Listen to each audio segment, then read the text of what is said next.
Believe in yourself before anyone else does, because it is the consistency with which you act on your visions that enable them to transform from ideas into realities the entire world can see.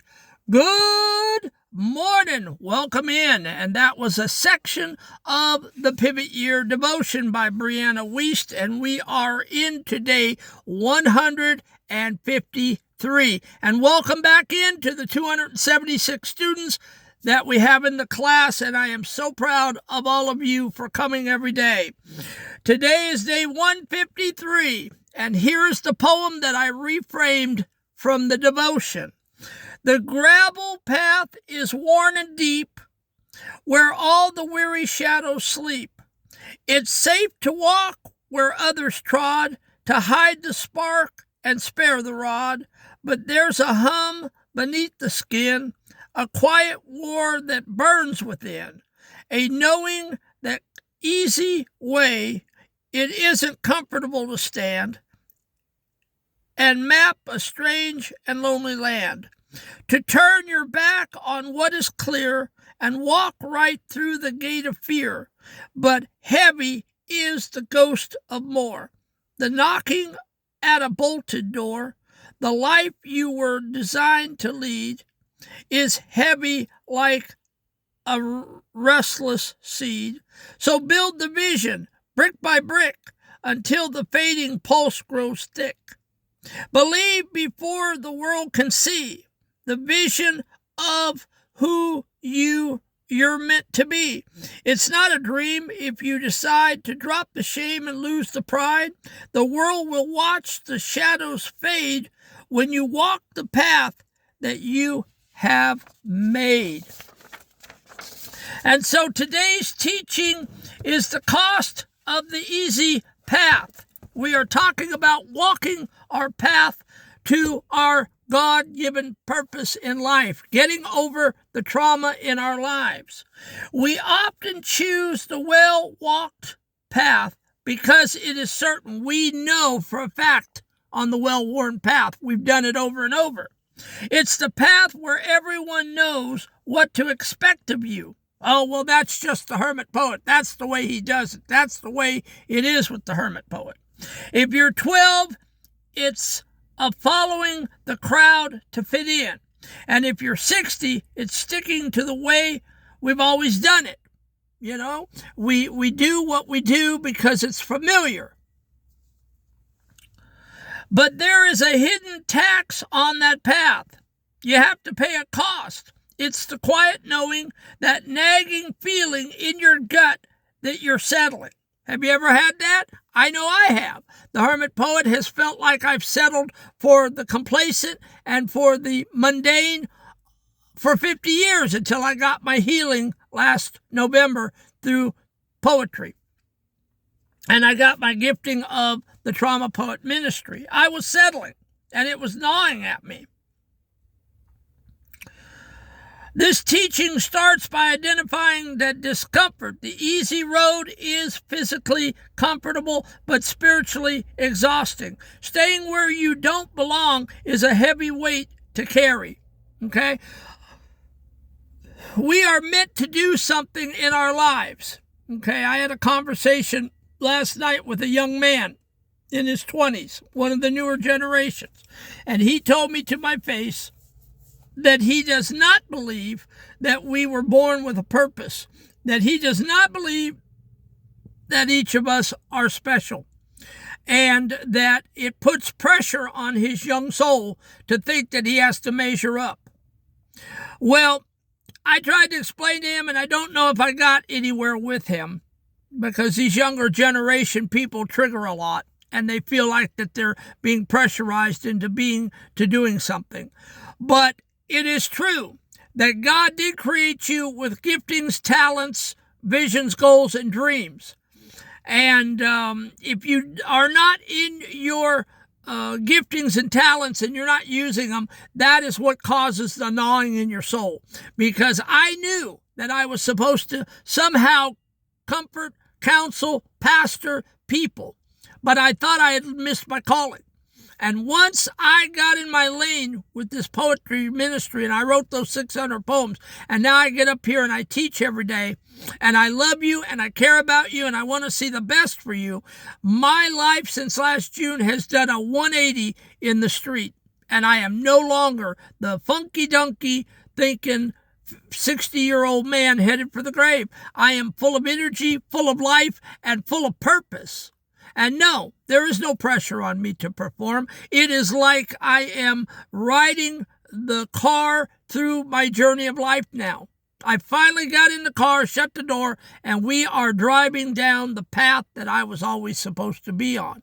And you will know it when you do it. When you're on that path and you are doing, whether it's painting or sculpting or writing poetry or writing a book or pastoring or counseling or working with children or whatever it is, you will know when you've hit the sweet spot. And when you do, it's everything. You will never want anything else in your life. I don't need nor want anything else in my life.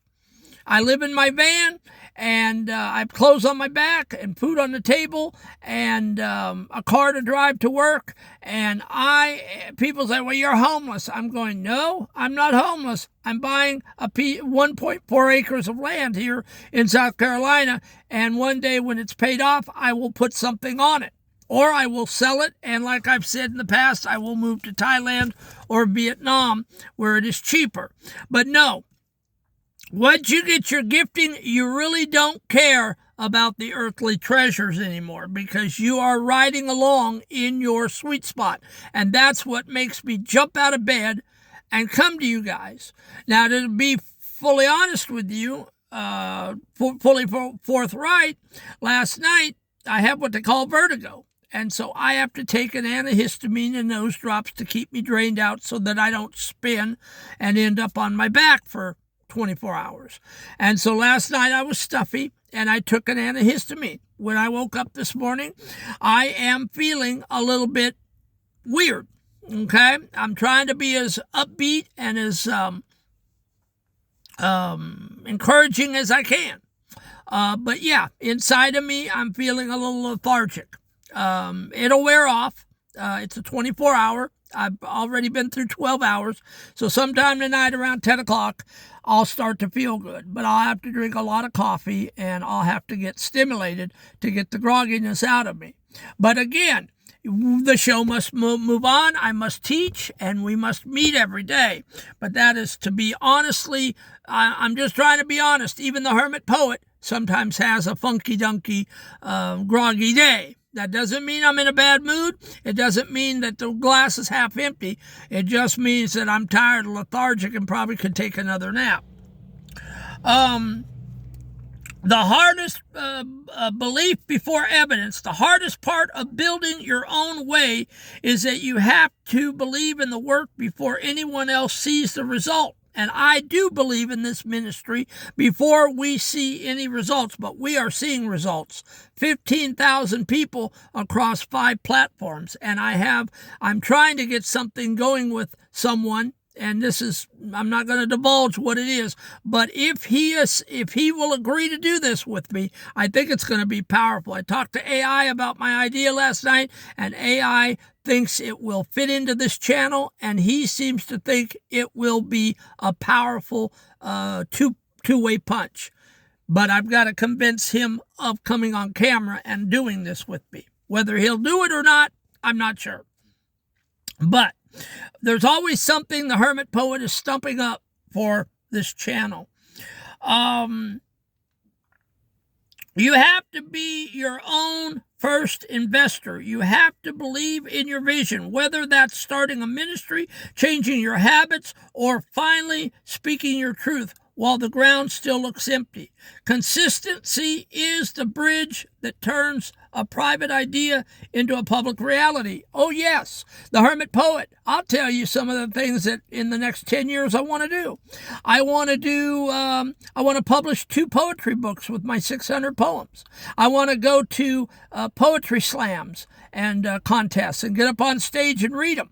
I want a line of Hermit Poetry gear with the Hermit Poet logo on T-shirts and coffee mugs. And I want to go to schools and churches and speak and give my testimony and my story of my 50 years of trauma and abuse. I'd like to be interviewed on podcasts. So the Hermit Poet is full of ideas. Whether they'll come to pass, I don't know, but I'm looking forward. I get out of every day I get out of bed and I say, Lord, use me where you can. Bring people into my life that need my story and help me to help them heal up.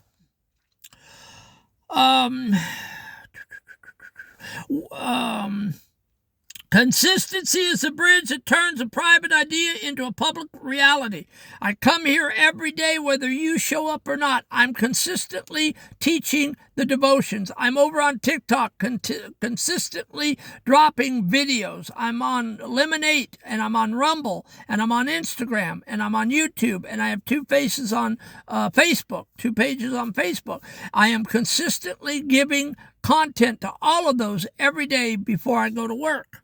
So you have to be consistent. You have to be intentional.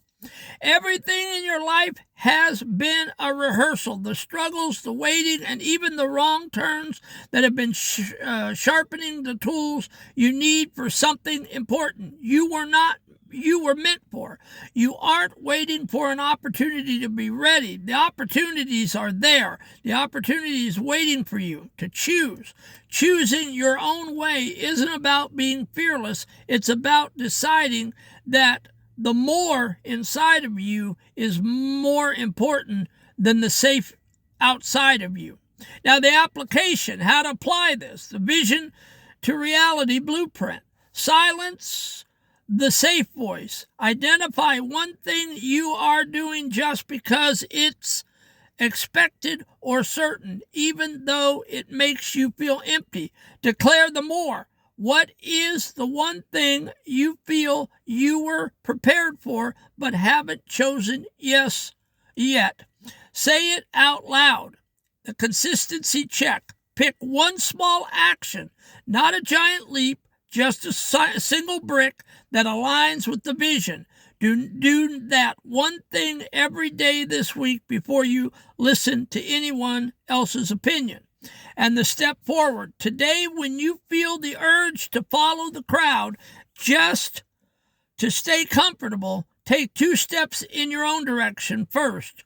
Prove to yourself that you are the one holding the compass. And that is the devotion for today. The cost of the easy path. Are you going down the easy path? Are you going down the path of least resistance? It's not good, folks. You will never go into your giftings, talents, and abilities, and you will not fulfill what the Maker upstairs has in your life until you take the hard path. The hard path is hard. I've done it for 50 years.